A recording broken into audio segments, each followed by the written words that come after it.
The day Lile Beridze looked a duke in the eye and said no, she believed the worst that could happen was shame. She was devastatingly wrong. Duke Svanidze didn't beg, he didn't argue. He crossed the cold marble floor in 3 slow steps, wrapped one hand around her throat, not enough to break her, just enough to remind her how easily he could tilted his head, and said it quiet, the way dangerous men always do. You will walk down that aisle on your own 2 feet, or I will carry you there in a box. Choose wisely. Lile didn't scream. She didn't cry. She smiled. And that smile, that one small, reckless smile, is what made the Duke of Svanidze realize he had just made the most catastrophic mistake of his life. Because the woman he thought he could own was already planning his ruin. Lile had smiled because she had nothing left to lose. That was the part Duke Svanidze did not understand yet. A woman with everything to protect flinches when a hand touches her throat. A woman who has already buried her father, watched her home get stripped to its walls, and listened to her younger brother cry himself to sleep for 3 nights straight. That woman does not flinch. That woman counts the seconds and waits. The Svanidze estate sat at the edge of the Matkvari Valley, like something God had built in a cold mood. It was massive and grey and old in the way that felt intentional, as if the stone itself had been chosen to make people feel small. The iron gates were tall enough to swallow a man whole. The grounds behind them were trimmed and silent. No birds, no dogs barking in the distance, just wind moving through cypress trees that stood in straight lines, like soldiers told not to speak. When the carriage rolled through those gates, and Lile saw the main house for the first time, something in her chest tightened. Not fear, exactly, more like recognition. She had grown up in a house that looked like warmth from the outside, and felt like a prison once the doors closed. She knew this kind of place. She understood it in her bones. Her mother, Tamar, reached across the carriage seat and touched her hand. Tamar Beridze was a woman who had once been beautiful in the loud, obvious way that made rooms turn. Now she was beautiful in a quieter, more exhausted way, like a painting left too long in sunlight. She did not say anything when she touched Lile's hand. There was nothing to say. They both knew why they were here. The Beridze estate was gone, not lost, gone. Taken cleanly by debt and bad harvest, and the particular cruelty of men who collect what they are owed without a second thought. Lile's brother Georgie was 17 and clever, and had no future unless this worked, this marriage, this arrangement, that Lile had looked a duke in the eye and refused, until he reminded her she had no choice. She had not told her mother about the hand at her throat. She would never tell her. Tamar had enough grief lodged in her body without adding that image to it. So Lile had come back to the carriage with her chin up and her jaw set, and told her mother the Duke had agreed to a meeting at the estate before any formal arrangement was confirmed. That was the version Tamar heard. That was the version that let Tamar breathe. The carriage stopped, and a footman opened the door with the mechanical politeness of someone trained to feel nothing. Lile stepped out first. The gravel under her boots made a sound like something grinding to a halt. The main doors of the house were already open, and standing in the entrance, framed by the cold stone and the dying afternoon light, was him. Svanidze was not what stories made dukes out to be. He was not soft or decorative. He was tall in the way that felt deliberate, broad through the shoulder, and still in the way that animals are still before they decide something. His face was sharp jaw, cheekbone, brow, like whoever made him had been in a precise and unforgiving mood.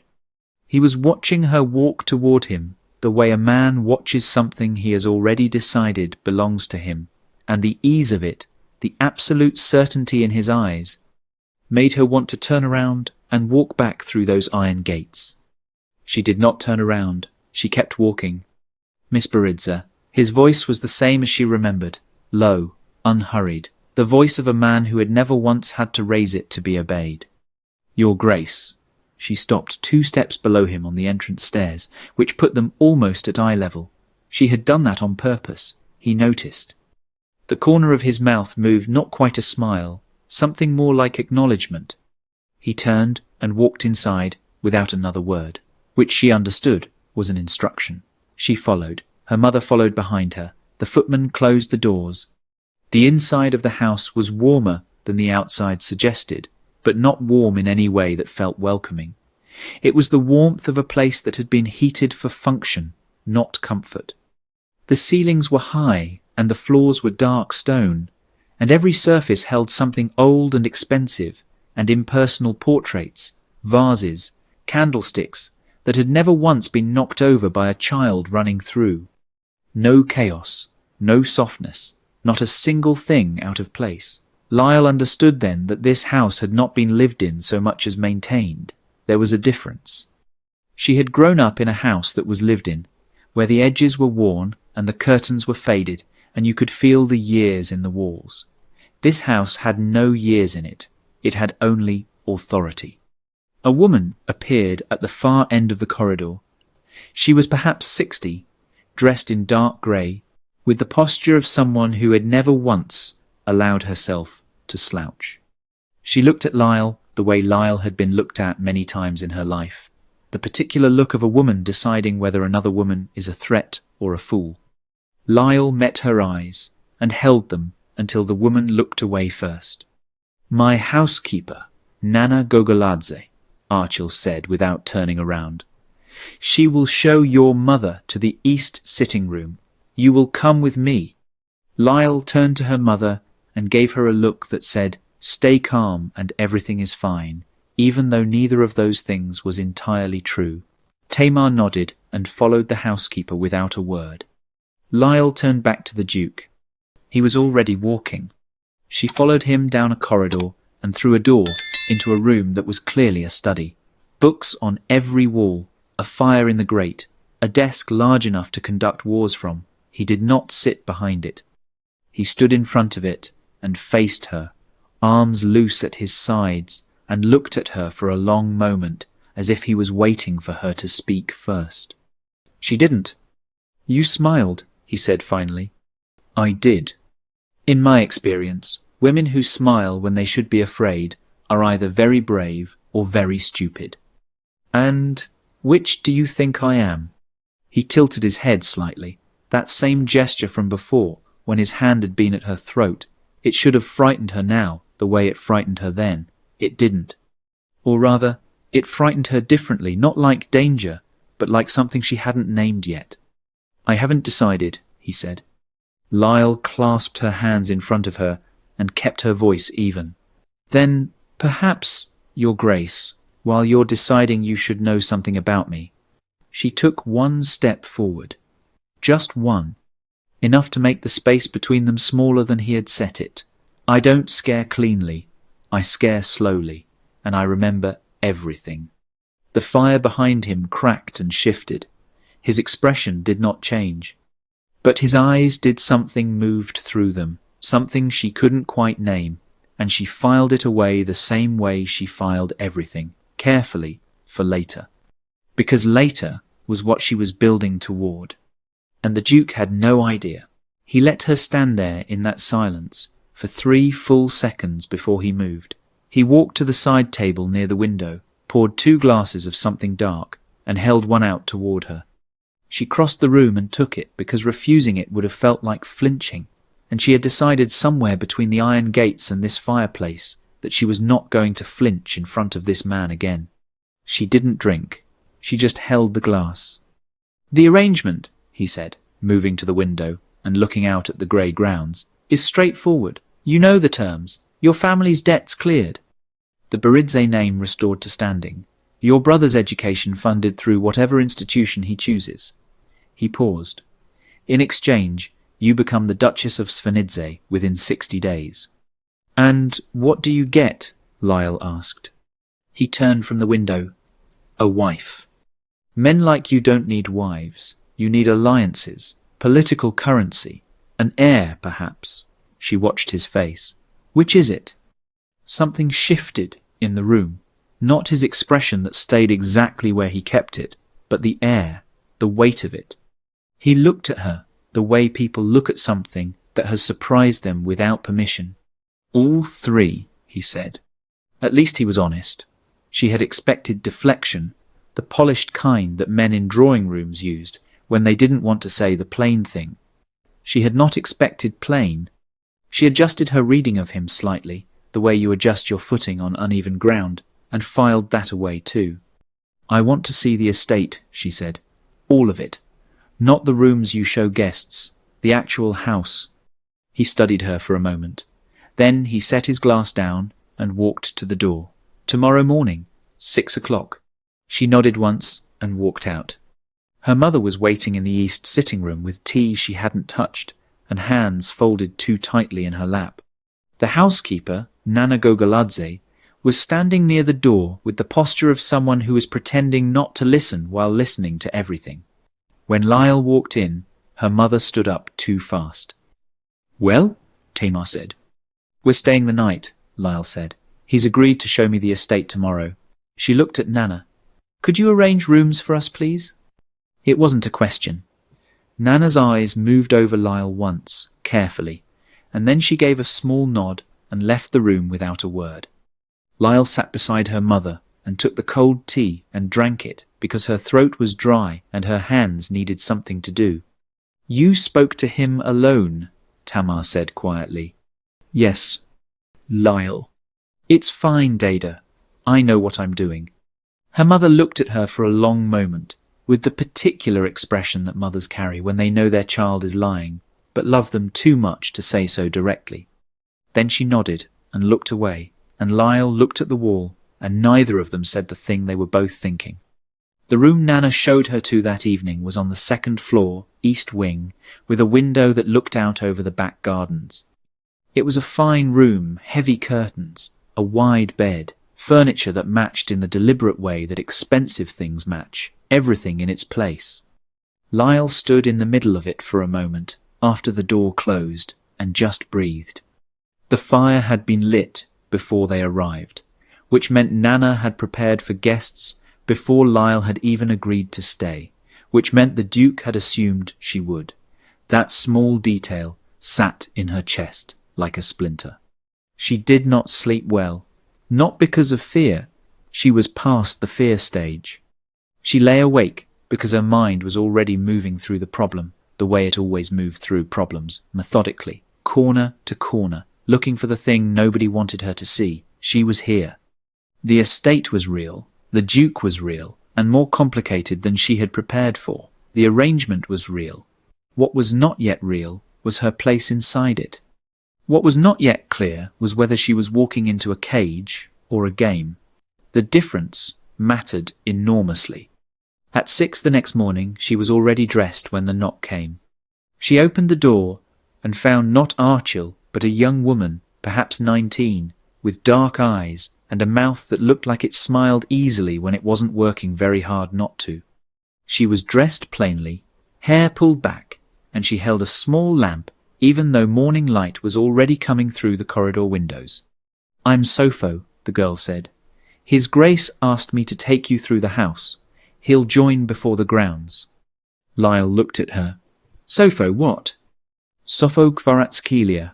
I'm the head housemaid. She said it with a kind of quiet dignity that Lyle respected immediately. Lead the way, Sopho. The house was larger than it had felt the previous evening. In daylight, the corridors were longer, the rooms colder, the scale of it more blunt. Sopho walked with the ease of someone who had memorized every floorboard and moved through them without thinking. She opened rooms without ceremony, named them without flourish, the winter dining hall, the music room that nobody used, the library on the 3rd floor that took up the entire east wall. Lyle stopped in the library. She couldn't help it.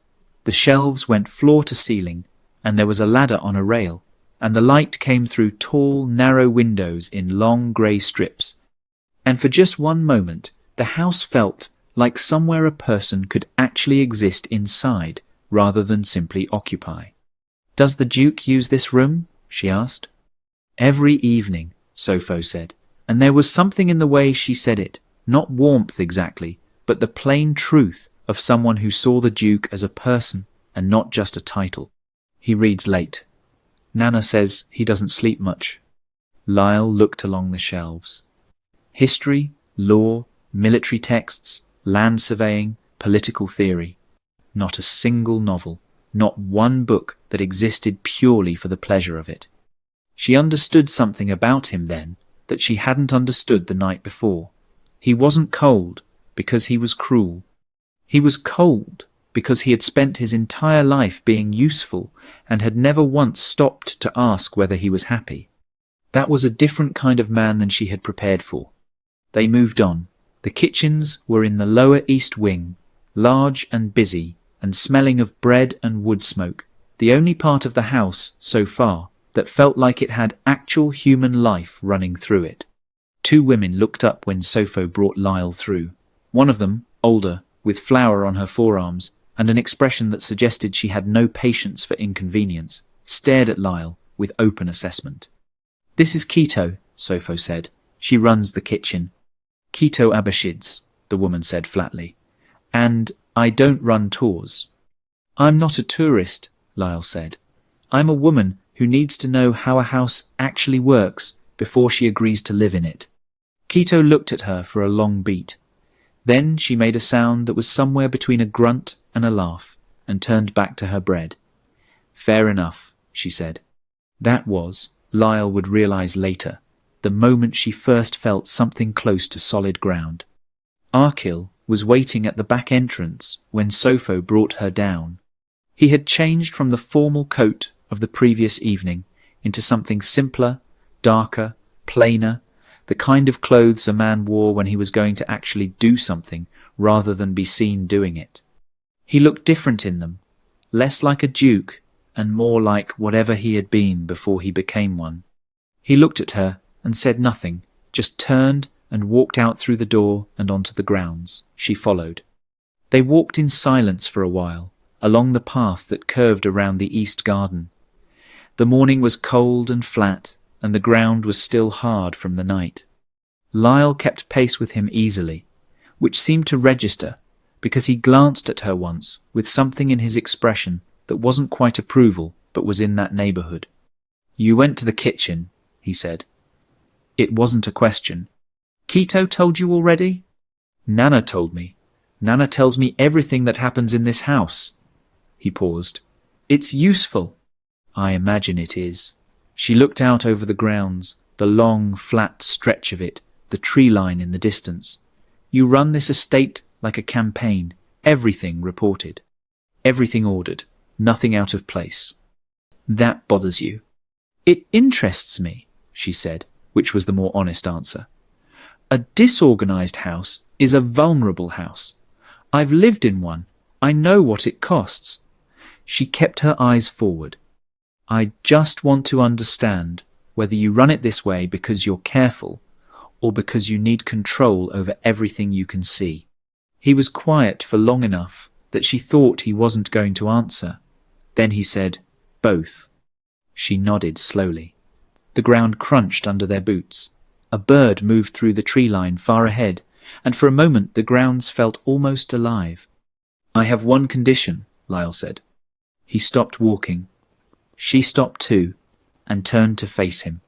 The morning light was coming over his shoulder, and it made him look, for just a second, less like a man who had threatened her, and more like a man who was very tired of being exactly who he was. "My brother visits whenever he chooses," she said. "No restrictions, no permissions required. He is my family, and I will not be cut from him." Archil looked at her steadily. "Agreed. Just like that?" "I said what I said." She searched his face for the catch, the condition underneath the condition, the door that would close later. She didn't find one, which meant either there wasn't one, or he was better at hiding things than she was at finding them. Both possibilities required more information. Both possibilities meant she needed to stay closer to this man than she was comfortable with. She turned and started walking again, and she didn't see the way he watched her go, measured, quiet, and with something in his eyes that had not been there the night before. The condition he had agreed to so easily became the first thing that came back to bite her. Georgie arrived 3 days later on a borrowed horse with mud on his boots and a split lip he explained away as a training accident. Lyle knew what a training accident looked like. She also knew what a fist looked like when it had introduced itself to a face. She said nothing about the lip while she brought him inside and sat him in the east sitting room and told Sopho to bring food. But when Sopho left and they were alone, Lyle took her brother's chin in her hand and turned his face to the light. "Who?" she said. "It doesn't matter. Georgie." He pulled his chin free and looked at the wall. He was 17, but he looked younger when he was trying to look older, which was most of the time. He had their father's jaw and their mother's eyes and the particular stubborn silence of a boy who had decided that asking for help was a form of defeat. Lyle had spent 4 years watching that silence swallow him whole. "There are men at the house," he said finally. "The creditors sent someone, 2 men. They've been coming around since you left. They told Dida that the arrangement hasn't been formalized yet, so the debt is still active and they have the right to—" He stopped. His jaw tightened. "They put their hands on things, Lyle. In the house. They went through Dida's room." Something cold moved through her. She kept her face still. "Is Dida all right?" "She's fine. She told them nothing. But they said they'd be back in a week." He looked at her then, directly, with something in his eyes that was half anger and half shame, the mixture that only comes from feeling powerless. "You have to make this real. The arrangement. You have to make it official before they come back." Lyle stood up and walked to the window. Outside, the grounds were quiet and grey under a low sky. She pressed 2 fingers to the glass and felt the cold come through it. She had planned to take more time. She had planned to learn the house fully, understand every corner of what she was walking into, map the relationships and the loyalties and the particular silences that told you more than words ever did. She had planned to negotiate from a position that felt at least partially like solid ground. But plans were things you made before other people started making their own moves, and the creditors had just made one. She turned from the window. "Stay tonight," she told Georgie. "I'll speak to the Duke this evening." She found Arkil in the library, which was where Sopho had told her he would be. He was standing at the shelves with his back to the door when she came in, pulling a book out and putting it back in that distracted way people do when they're thinking about something else entirely. He heard her come in and turned without surprise, which she was beginning to understand was simply how he moved through the world. Nothing startled him, or if it did, he had trained that reaction out of himself so thoroughly it no longer showed. "Your brother is here," he said. "He is. He rode alone from the city." "That's a 4-hour ride for someone his age on the roads in this weather. He's not fragile." She came further into the room and stopped near the table. "I need the formalization moved forward. The paperwork, the announcement, whatever makes this arrangement legally binding, I need it done within the week." He studied her face. Something happened. She had not planned to tell him. It was her problem and her family, and she had spent enough of her life watching what happened when you gave people information they could later use as leverage. But there was something in the directness of the question, no performance in it, no attempt to extract. Just a man looking at a situation and naming it plainly that made the calculated answer feel smaller than the true one. "Creditors," she said. "They're pressuring my mother. They need to see this is real before they take something that can't be returned." He nodded once. "I'll contact my solicitor tonight. The formal documents can be drawn up by the end of the week. An announcement will go out by Thursday." He paused. "Will that be sufficient?" "Yes." She held his gaze. "Thank you." It came out more plainly than she intended. He looked at her for a moment with an expression she could not fully read, and then he said, "Sit down," and went to the side table and poured 2 glasses of the same dark drink as that first evening. And this time she actually drank hers. They sat on opposite sides of the fireplace, in the 2 chairs that faced each other across the hearth. And Lile became aware that this was the first time since she had arrived that she was not standing in this man's presence. The fire was low and steady, and the library was quiet, and for a moment the whole arrangement felt almost bearable. Then Nana knocked and opened the door, and the expression on her face was the kind that precedes bad news presented calmly. "Lord Demeter Amilakvari is here," she said. "He says it's social, but he arrived with 2 men, and they've been drinking since noon." Archil set his glass down on the arm of the chair, with a very controlled precision that Lile was already learning to read as the exterior of something he was containing. "Tell him I'm occupied. He says he'll wait. He can wait in the front hall until it freezes over." His voice had not changed in pitch or tone. It was still low and even, but something in it had flattened in a way that made the room feel smaller. Nana closed the door. Lile looked at him. "Who is Demeter Amilakvari?" "My cousin." He picked up his glass again. "He expected to inherit the estate when my father died. I inherited instead. He has never entirely forgiven the laws of succession for that. And he comes here. He comes here because he believes that proximity is the same as influence." Archil looked at the fire. "He has been trying for 2 years to find something in my affairs that gives him a foothold. A scandal, a weakness, something he can use." He turned his head and looked at her directly. "You understand what I am telling you." She understood exactly what he was telling her. "He'll try to use me. He'll try to use the arrangement, question your family's standing, your motivations, your suitability. He'll do it in public, and he'll do it with a smile and a raised glass, and everyone in the room will watch to see whether you flinch." He held her gaze. "I am telling you this now because you deserve to walk into that room informed." There it was again. That plain honesty that kept arriving where she expected deflection. She was going to have to revise her entire reading of this man, and she resented how much she didn't resent it. "Bring him in," she said. Archil's eyes moved over her face once. "You're certain?" "I don't flinch. You should know that by now." She set down her own glass and straightened in the chair. "Bring him in." Demeter Amilakvari was everything. Archil was not in the way that some men constructed themselves specifically to be the opposite of the thing they envied. He was charming in the loud, decorative way that required an audience.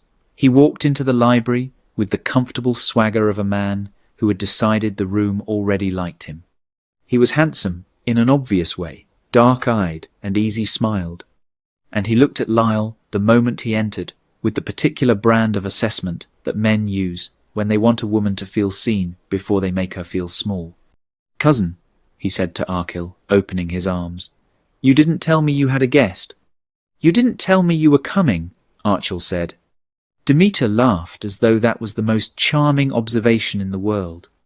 Then he turned the full weight of his attention to Lile, and she felt it the way you feel, weather shifting, a pressure change, something in the atmosphere moving against you. "And you must be the Beridze girl," he said it lightly. The word girl sat in it like a stone dropped in water. "I've heard things." "I imagine you have," Lile said pleasantly. "People in your position tend to collect things, rumours mostly. They're cheaper than facts." The smile on his face stayed exactly in place, but his eyes sharpened, and in her peripheral vision she saw Archil's hand tighten once on the arm of his chair before it released. Demeter sat himself down uninvited in the chair nearest the fire, crossed one leg over the other, and looked between them with the relaxed interest of a man who believed he was the most intelligent person in any room he entered. Lile had known men like him her entire life. She had watched them underestimate every woman around them and call it instinct. She settled back in her chair, folded her hands in her lap, and smiled at him the same way she had smiled at Archil in that first terrible moment with nothing behind it that he was equipped to read. She was going to enjoy this. Demeter talked the way men like him always talked, in circles that looked like conversation, but were actually excavation. He asked about her family home with the kind of polite interest that was really just a way of confirming he already knew it was gone. He asked about her father with the careful sympathy of someone who had rehearsed it. He asked about her education, her accomplishments, whether she rode, whether she spoke French, whether she had been to the capital recently, and each question was a small, clean probe for the thing underneath, the weakness, the place where a woman like her might crack open and give him something useful. Lile answered everything. She answered warmly and completely, and gave him absolutely nothing. She talked about her father with genuine feeling that left no room for pity.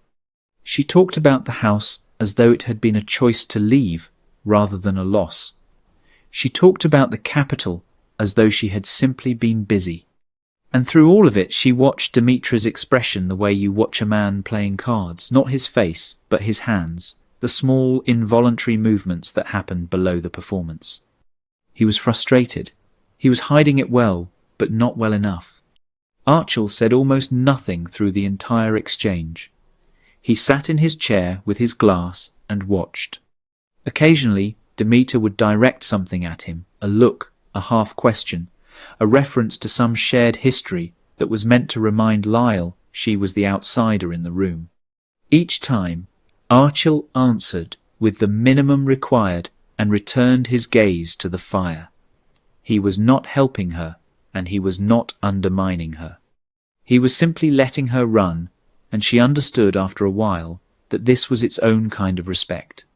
When Demeter finally stood to leave, he took Lile's hand and bent over it with elaborate courtesy and said, "We will see much more of each other, I'm sure." And what he meant was, "I am not finished with you." "I look forward to it," Lile said, and what she meant was, "Neither am I." He left. His footsteps moved down the corridor, and the front door closed, and the house settled back into its particular quiet. Lile unclenched her hands in her lap slowly, one finger at a time. "You didn't need me to do anything," Archil said. "No, most people do with him. He has a talent for finding the thing that unsettles you and pressing on it. He couldn't find mine." She looked at the fire. He was looking for shame. "I don't carry any." Archil looked at her for a long moment. Then he said, very quietly, "That is either the most honest thing you've said to me or the most carefully constructed." She turned her head and met his eyes. "Does it matter which?" He didn't answer. But something in his face shifted, not open exactly, more like a door that had moved half an inch, enough to suggest there might be a room behind it. Lile noticed it the way she noticed everything, filed it carefully, and said good night. She did not sleep again that night. This time, it was not her mind that kept her awake, but a feeling she couldn't locate, precisely something restless and unresolved, like a word sitting on the edge of your tongue that you cannot quite pronounce. The week moved the way weeks do when you are waiting for something and trying not to look like you are.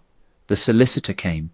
The documents were drawn and signed with the cool efficiency of men who handled arrangements like this regularly and had learned to treat them as transactions rather than lives. Lile signed her name and felt the pen as a heavier thing than it looked. The announcement went out on Thursday as promised. By Friday, the first responses had arrived. Congratulations in the formal language of people who were surprised and wanted to seem otherwise. Notes from families she had never met who suddenly found the Beridze name worth acknowledging. And one note from a woman named Nino Tseretelli, a duchess from the northern estates, old family, significant influence, that said only, "I would like to call on you next week, if you are willing. I knew your father." Lile read it 3 times. She brought it to Archil that evening in the library, which had quietly become the room where they talked. Not by agreement, just by accumulation. The fire was always lit, the chairs were already facing each other, and it was the one room in the house that felt like it could hold a real conversation. "Nino Tseretelli," he said, when she showed him. His expression changed in a way she hadn't seen before, something cautious, almost careful. She's been in the north since her husband died 2 years ago. She rarely comes to the city. She knew my father. I know she did. He turned the note over once in his hands and then placed it on the table. Your father and her husband were friends, close ones, before. He stopped. Lyle looked at him. Before what? He stood up and moved to the window in the way she had come to recognize as him deciding something rather than avoiding something. The distinction mattered. He stood there for a moment with his back to her, and then he turned and said, before they had a disagreement that ended the friendship. I don't know the full details. I was young. He paused. What I do know is that her husband and mine were connected in business before the falling out, and that the falling out involved money and agreements that were never honoured and accusations on both sides that nobody wrote down because nobody wanted a record. The room was very quiet. Are you telling me, Lyle said slowly, that my father and your father were once in business together? I'm telling you it's possible. I am telling you I don't know the whole truth of it, and I have wanted to for a long time. He looked at her directly. If Nino Tsereteli is coming here, it is not only to offer congratulations.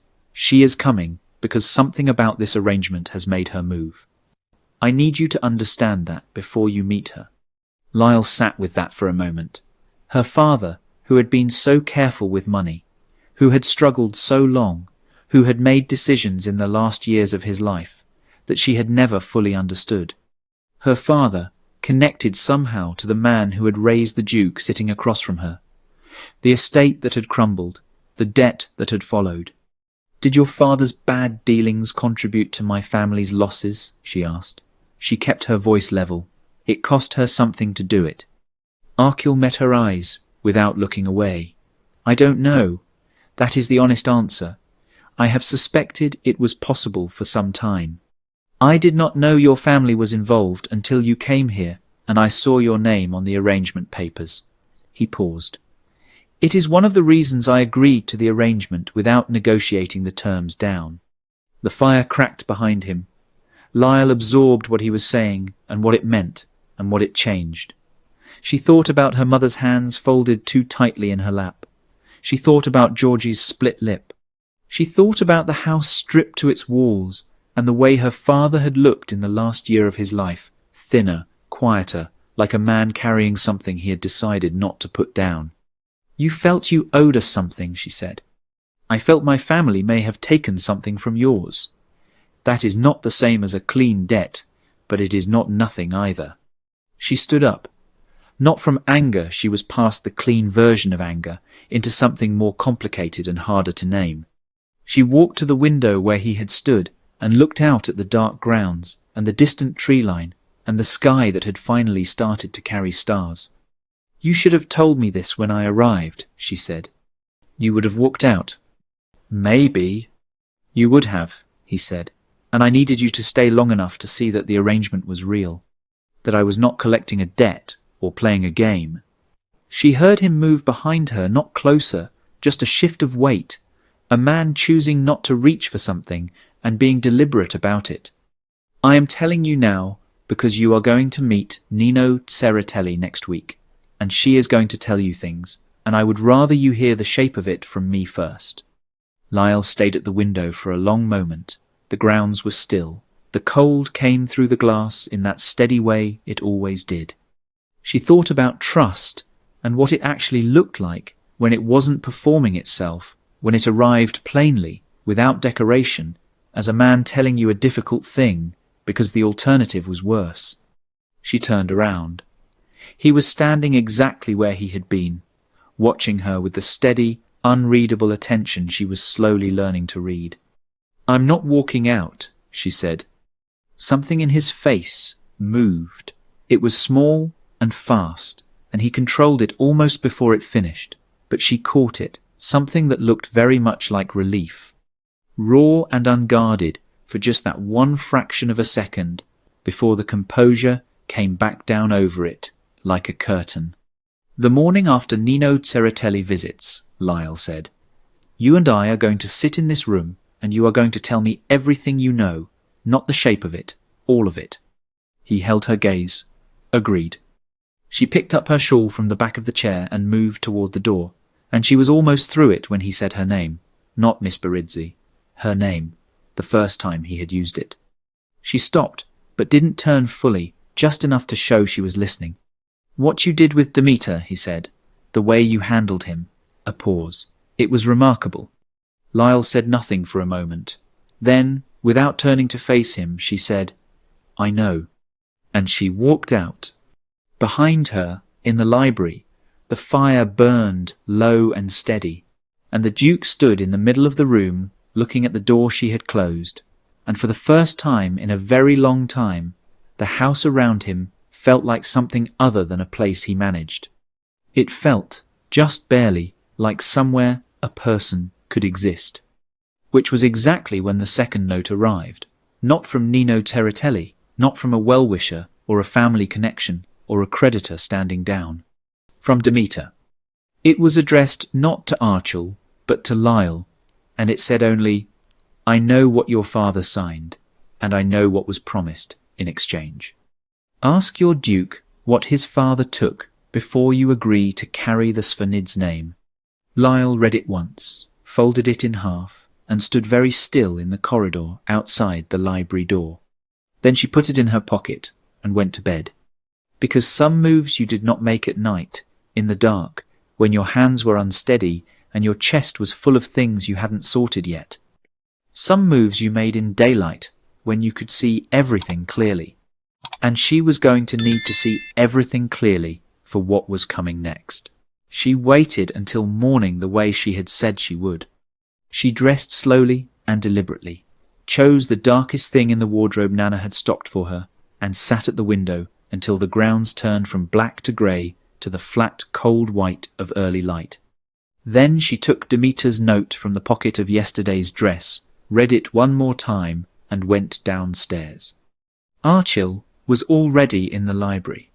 He was at the desk this time rather than the chairs by the fire, which meant he had been there for a while, working, or doing the thing that looked like working when what you were actually doing was thinking. He looked up when she came in and read her face the way she was slowly realizing he read most things, quickly and without announcing it.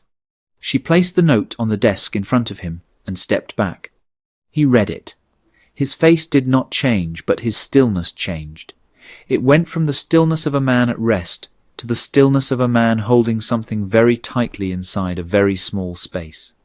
He set the note down with the same controlled precision she had seen the night Demeter arrived, that careful placement that was the outside of something internal and dangerous.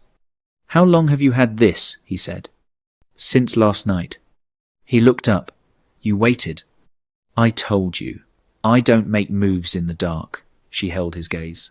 I'm making one now. Tell me what your father took. The fire was low. The morning light came through the tall windows in long, pale strips.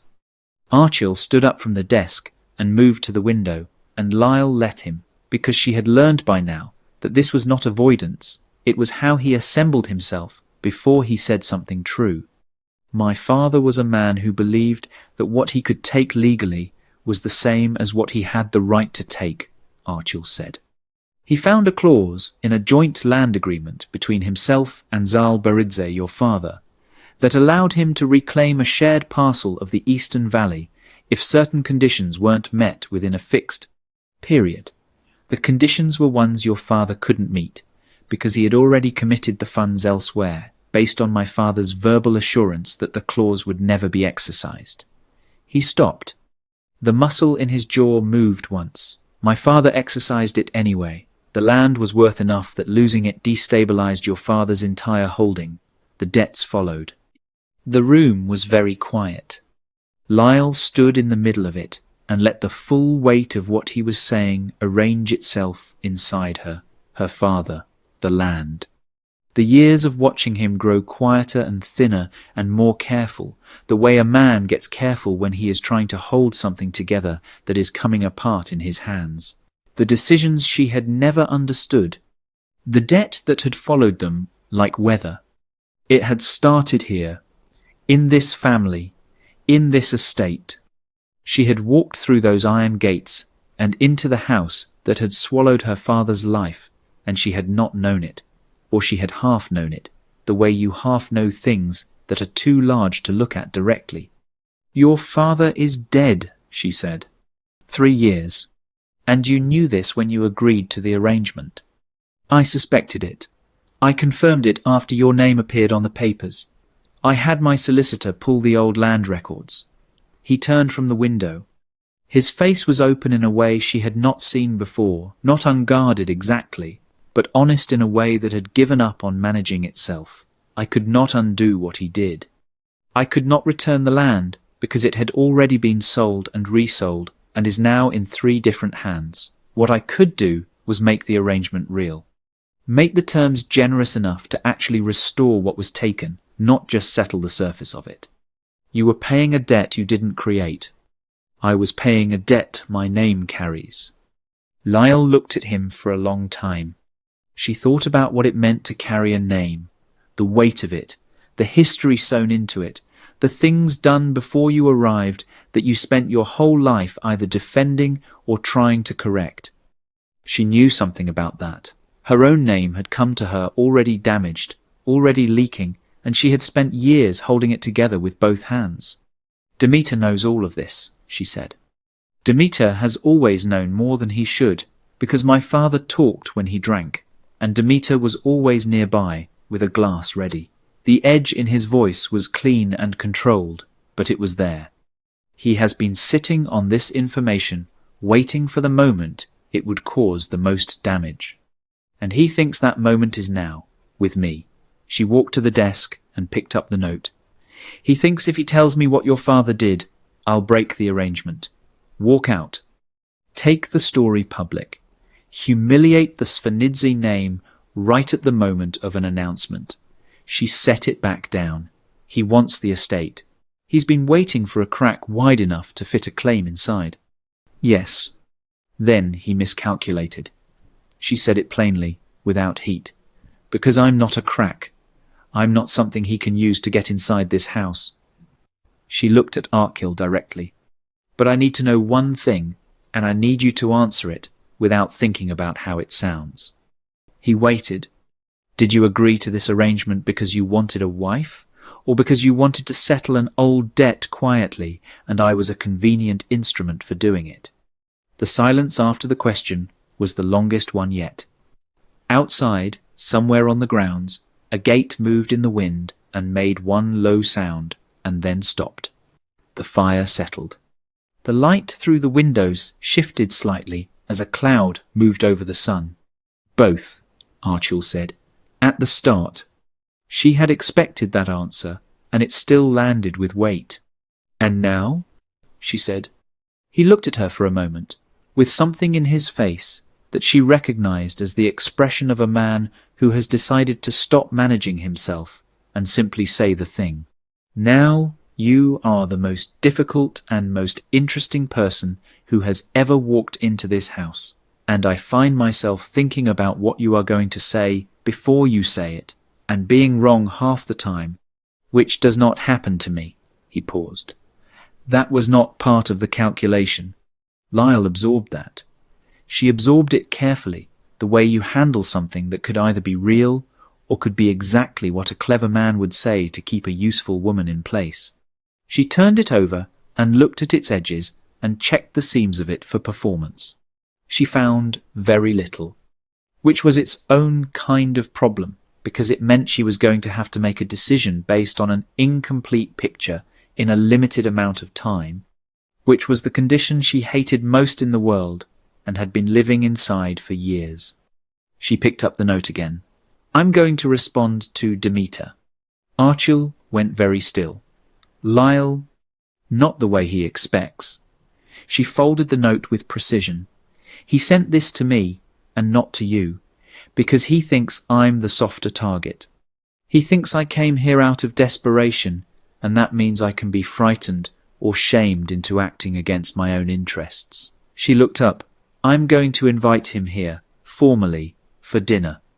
With Nino, Tsereteli, if she's already coming next week. You want to put them in the same room. I want to put them in the same room with us and see what moves he makes when he doesn't have the advantage of shadows. She tucked the note into her dress pocket. Nino Tsereteli knew my father. She came forward the moment our arrangement was announced. She has information, and she made herself available to me, not to you. That means she trusts a Beridze more than she trusts a Svanidze right now. She met his eyes. And Demeter doesn't know that. He doesn't know what she's coming here to say. If he walks into a room with her, thinking she's just another guest, and she carries what I think she carries, he loses the advantage of the information entirely, Arkil said slowly. He loses more than that. He loses the story. She straightened. Your father's actions become a matter of record that both families can speak to. Demeter's leverage disappears because the truth is already in the room, and the Svanidze name weathers it because you are the one who honoured the debt rather than the one who created it. The silence between them was a different kind now, not tense, not careful. Something else, the silence of two people who had just shown each other the full shape of how they thought and found it compatible in a way that was entirely unexpected. Archil looked at her with that expression she had first caught a fragment of after she said goodnight to Demeter, that fractional, unguarded thing that moved through his face before he could stop it. This time he didn't stop it. He let it stay. You came here to survive an arrangement, he said. I came here to protect my family, she corrected. And now? She picked up her shawl from the chair. She thought about her father. She thought about the land and the claws and the years of careful silence. She thought about a man who had inherited a debt he didn't choose and had tried, in his particular cold and managing way, to do the right thing with it. She thought about what it meant to build something rather than just endure something. Now, she said, I'm going to win. She walked to the door. Her hand was on the frame when his voice came. Write the invitation to Demeter, he said. I'll have my man deliver it within the hour. She didn't turn around. But she felt the shift in the room, the way the air changed when two people stopped circling each other and started moving in the same direction. It was a small thing. It was an enormous thing. She walked out into the corridor and stood for a moment with her back against the wall, eyes up at the high stone ceiling, breathing steadily. Her heart was moving faster than she would have liked, not from fear, from something that felt dangerously and against every sensible instinct she had, like hope. She pushed off the wall and went to find Sopho to ask for ink and paper. There was a dinner to arrange and a trap to build, and a man who had underestimated her to absolutely destroy. And she was already looking forward to it. Lile woke before dawn with the note still in her coat pocket and the kind of clarity that only comes after a night of not quite sleeping. She lay still for a moment and listened to the house. It had its own sounds in the early morning, a settling of old beams, wind against the east window, the distant movement of someone in the kitchen already starting the day. She had come to know those sounds the way you come to know a person's breathing, without meaning to, without permission. She got up and dressed and did not think about what she was about to do, because thinking about it would have made it smaller than it needed to be. She found Archil in the stables, not riding, just standing with one of the horses in the way men sometimes stand with animals when they need to think without being watched. He heard her coming and turned. The morning was pale and very cold, and his breath came out in small clouds. He looked at her once and read her face the way he had learned to read it, quickly, accurately, without making a show of it. She pulled the note from her pocket and held it out. He took it, read it. His jaw tightened once, slowly, the way stone cracks under gradual pressure rather than sudden force. He read it a second time. Then he folded it exactly as she had folded it and held it for a moment before he said anything. When did this come? Last night, after I left the library. You waited until morning. I needed to be steady when I gave it to you. He looked at her then with something that was not quite gratitude, but was in the same family, a recognition, a seeing of the thing she had just done, and what it had cost her to do it carefully instead of reactively. He handed the note back to her. "Keep it," he said. "It's evidence." "Of what?" "Of Demeter making a move he can't take back." He turned and put his hand flat against the horse's neck, a steadying gesture that she understood was as much for him as for the animal. "What your father signed, I think I know what it was. I've been trying to confirm it for 8 months. She waited. "My father made agreements with several families in the decade before he died. Land agreements, mostly. He was good at making people believe they were partners when they were actually borrowers. He would offer investment, take a signed instrument in return, and then when the money ran short, he would call the instrument in, legally, cleanly." He turned back to face her. "I found the records 2 years ago when I took full control of the estate accounts. There were 9 families. I've been trying to identify all of them. Was my father one of the 9? I believe so. The name on the instrument I found was partially damaged. I could read the B and the first letters. I wasn't certain until your family name appeared on the arrangement papers and I cross-referenced the dates." Lile stood in the cold, stable light and let that land. Her father, who had trusted someone, who had signed something he thought was an agreement between equals, and found out too late that it was a mechanism, who had spent the last years of his life quiet and thin and carrying something he had decided not to put down. "He didn't know," she said. "It wasn't a question. Almost certainly not. My father was skilled at making exploitation feel like generosity. He said it without softness, without self-pity. Just the plain assessment of a man who had spent years looking clearly at the thing he had come from. I am not my father. I want to be clear about that." "You don't have to tell me who you are," Lile said. "I've been watching you for 2 weeks. I can see who you are." Something shifted in his face. She pushed past it before either of them could sit too long in it. "Demeter has the original instrument," she said. "That's what the note means. He has what your father signed with my father, and he's been holding it, waiting for the right moment to use it." She looked at him directly. "He waited for this, for the arrangement, for me to be inside this house and vulnerable to the story he wants to tell." "Yes. He wants to use it to break the arrangement before it's completed. If he produces the document and makes it public, it looks like you brought me here to clear your family's debt to mine on your own terms. It looks like manipulation. It ends us, and it ends your reputation, and it gives him the foothold he's been building toward for 2 years. Arkil was watching her with the full weight of his attention. "You worked all of that out overnight." "I worked it out in about 4 minutes. I spent the rest of the night deciding what to do about it." "And?" She crossed her arms against the cold and looked past him at the pale sky showing through the stable doors. "We don't wait for him to make the move. We take the ground before he reaches it." She brought her eyes back to his. "Nino Tseretelli comes in 2 days. If she knew my father, and she knew your father's dealings, then she may have her own knowledge of what was signed. If we bring her in before Demeter makes his play, and she speaks first, his document becomes a confirmation of a story we've already told, not a revelation he controls." Archil was quiet for a moment. The horse shifted behind him. "That means telling Nino everything before we know whose side she's on," he said. "I know. It's a significant risk." "All the good moves are," Lile said. He looked at her for a long moment in the cold, stable morning, and she could see him moving through it, the calculation, the weighing, the honest assessment of whether this was right. Not just strategically right, but right in the way that things had to be right if you were going to be able to live with them afterward. She respected that it took him a moment. A man who made that decision quickly would have made it for the wrong reasons. "All right," he said.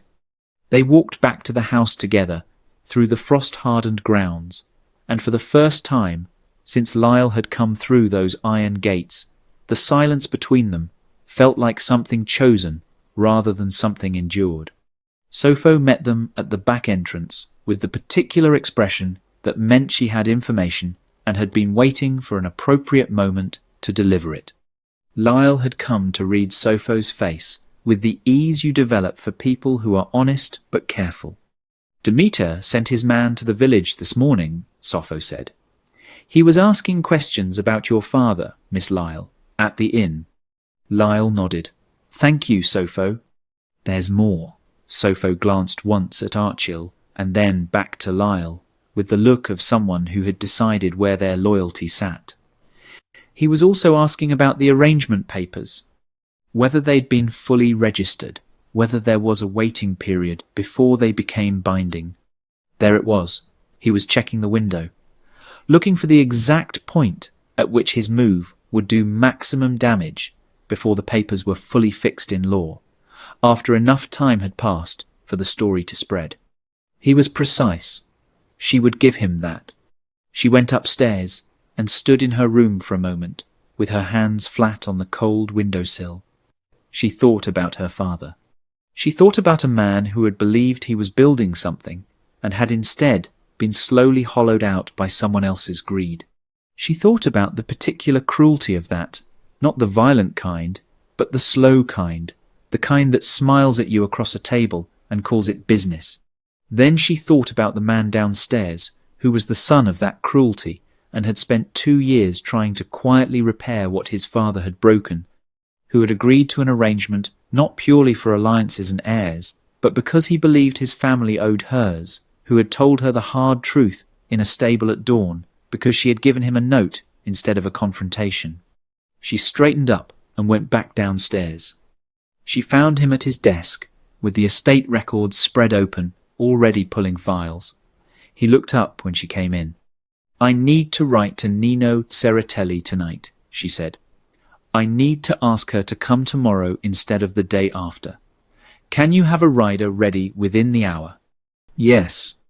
I also need you to pull every document relating to your father's agreements, everything you found in the accounts 2 years ago.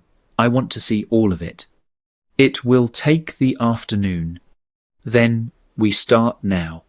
He held her gaze. Lile. It was still new, her name in his voice. It still landed differently than she expected it to. This is going to get worse before it gets better, he said, not as a warning, just as a truth he felt she deserved to hold. I know, she said.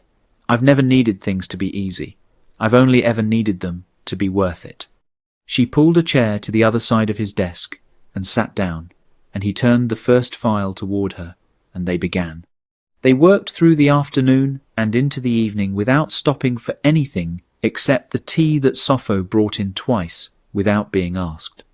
Page by page the full shape of it emerged, the 9 families, the instruments, the careful legal language that turned generosity into ownership. Lile read every word. Some of it made her hands tighten on the paper. She kept reading. Her father's instrument was the 7th. The date on it was 11 years ago. Lile had been 14.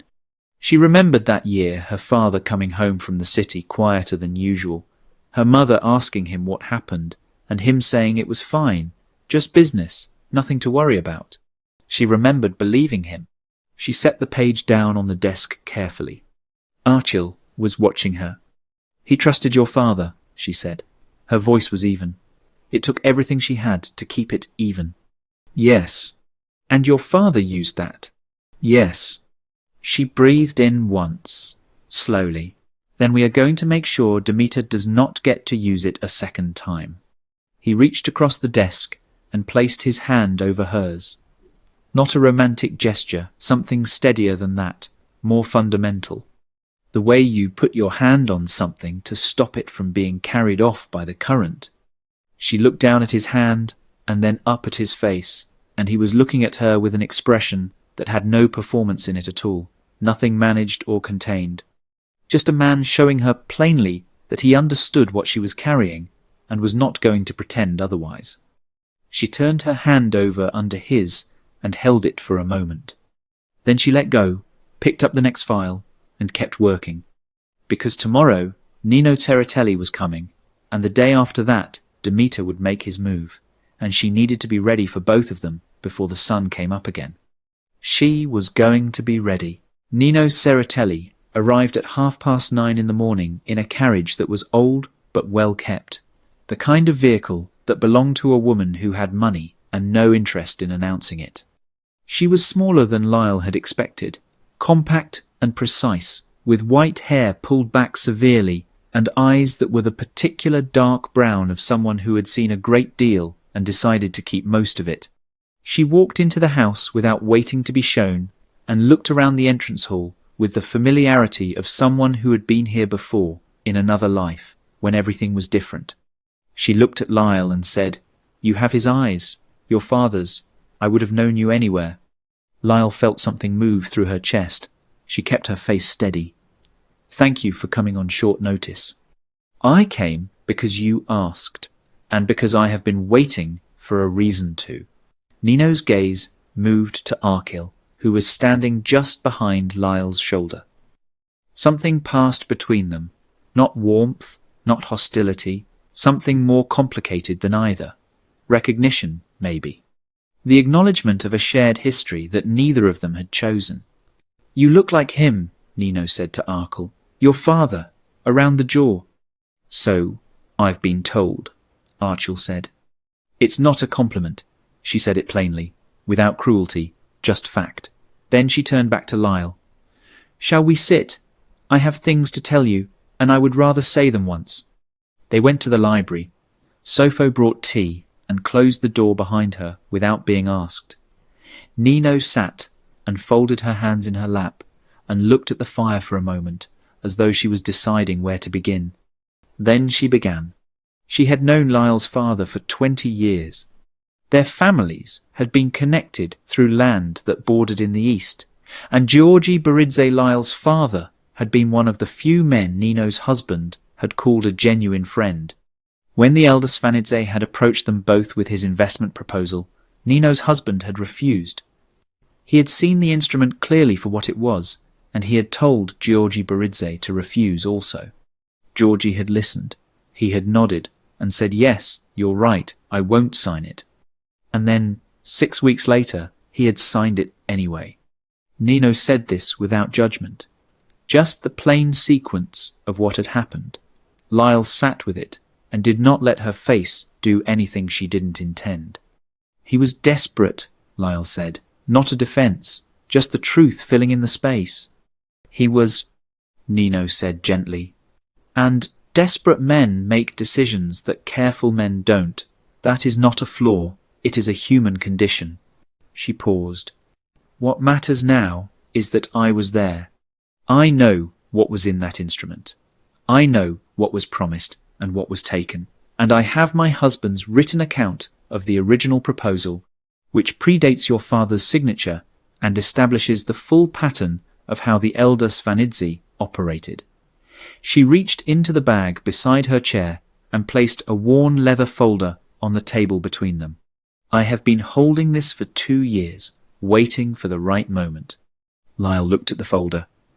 Then she looked at Nino. "Why now? Why this arrangement?" Nino's eyes moved briefly to Arkil. "Because the son is not the father. I needed to be certain of that before I put this in anyone's hands, and I have been watching." She looked back at Lile. "I am certain now." The room was very quiet. Arkil had not said a word since they sat down.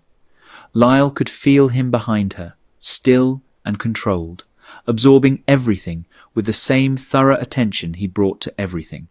She picked up the folder and opened it. Her father's name was on the 3rd page. She read the full entry in her husband's handwriting, clear, dated, detailed. Every promise made and every mechanism hidden inside it.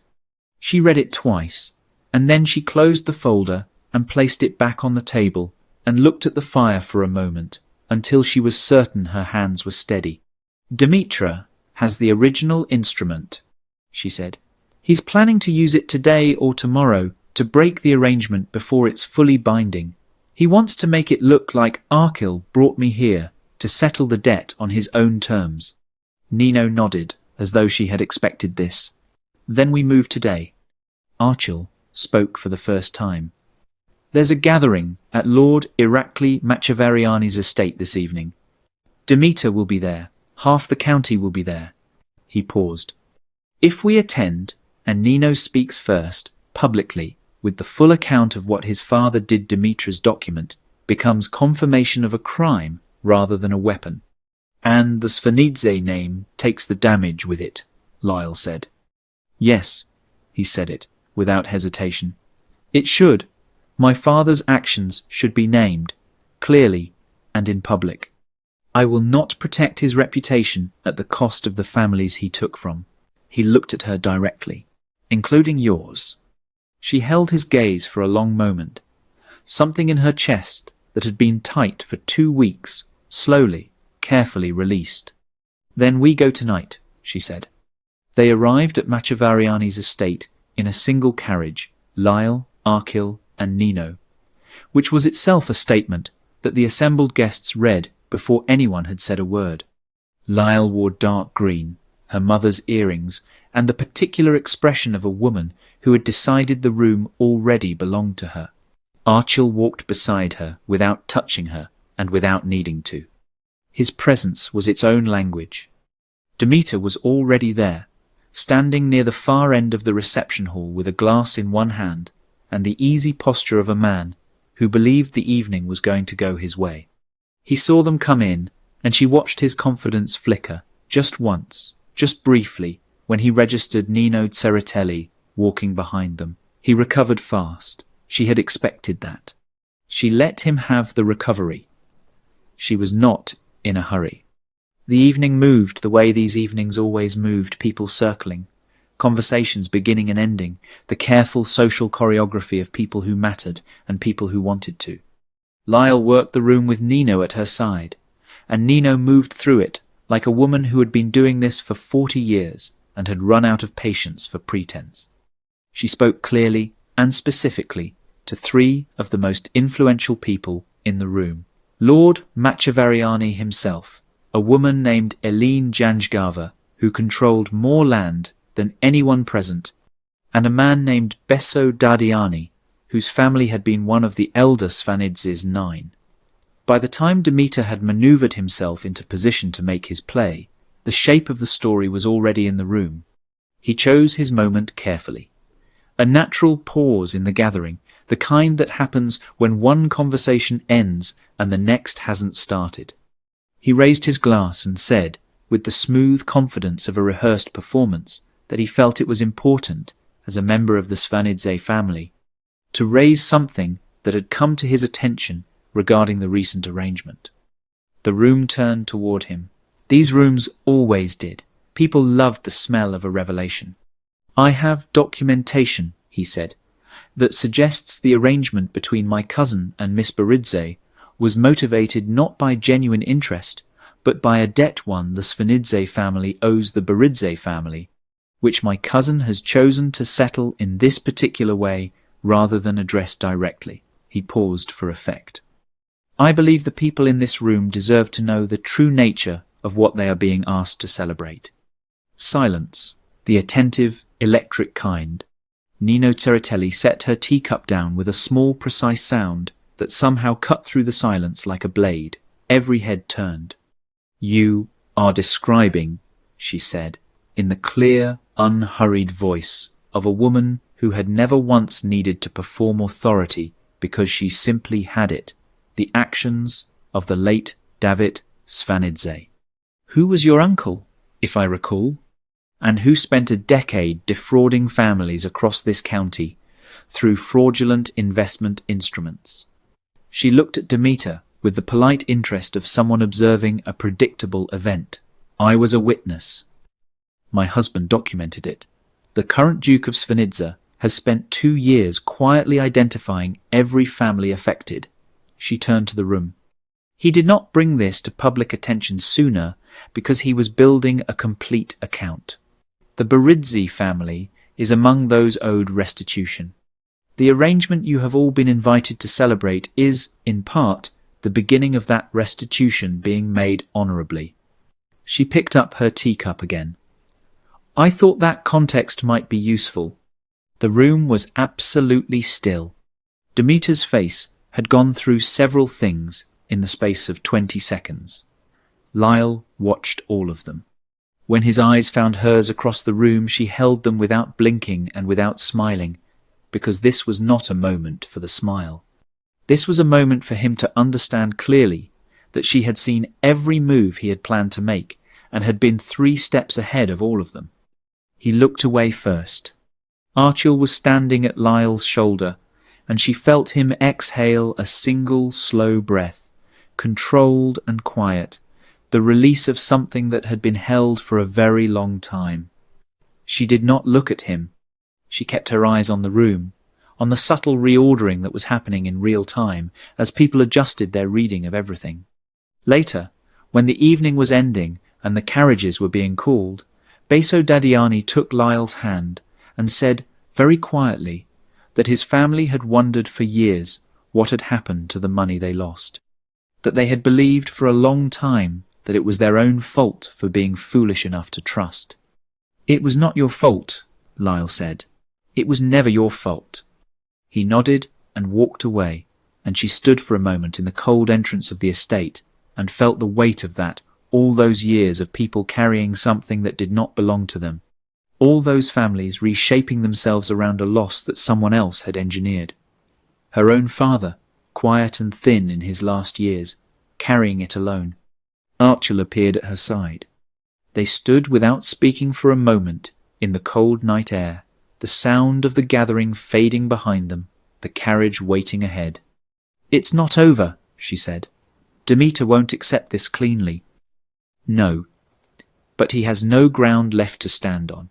He'll find some. Then we deal with it." He turned to look at her, and his face in the dark was more open than she had ever seen it, stripped of the management and the control. Just a man standing next to a woman he had not expected and could not imagine being without. Together. That word landed differently than anything else he had said. Not because it was large, but because it was simple, and he meant it the way people mean things when they have stopped performing and started telling the truth. She looked at him for a long moment. The cold was sharp and clean, and the stars above the tree line were very clear. "You should know," she said, "that I am not easy to be with. I am watchful, and I am strategic, and I do not stop thinking long enough for most people." "I know," he said. "I find it," he paused, choosing the word carefully the way he chose everything necessary. Something warm moved through her. She did not try to contain it. She turned toward the carriage, and he walked beside her. And when she reached the step, she did not need a hand, but she took his anyway, and she felt him hold it not lightly, not briefly, but with the particular steadiness of a man who had decided on something and was not going to pretend otherwise. Inside the carriage, as it rolled back through the dark toward the estate, Nino Tseretelli sat across from them with her hands folded and her eyes quietly satisfied. And outside the window, the cypress trees moved in long, slow lines in the wind. And Lile thought about her father and what he would have made of this strange, difficult, honest thing she was building in the middle of everything he had lost. She thought he would have approved. She leaned back in the seat and let the motion of the carriage carry her, and for the first time since she had walked through those iron gates and looked up at the grey stone and felt the cold come off it like a held breath, she did not feel like an outsider. She felt like someone who had fought for a room and earned it and was finally allowed to stay. Now, before you go, drop your thoughts in the comments and tell us where you are watching from. If this story moved something in you, hit that subscribe button. You clearly feel stories deeply, and there are many more waiting for you right here.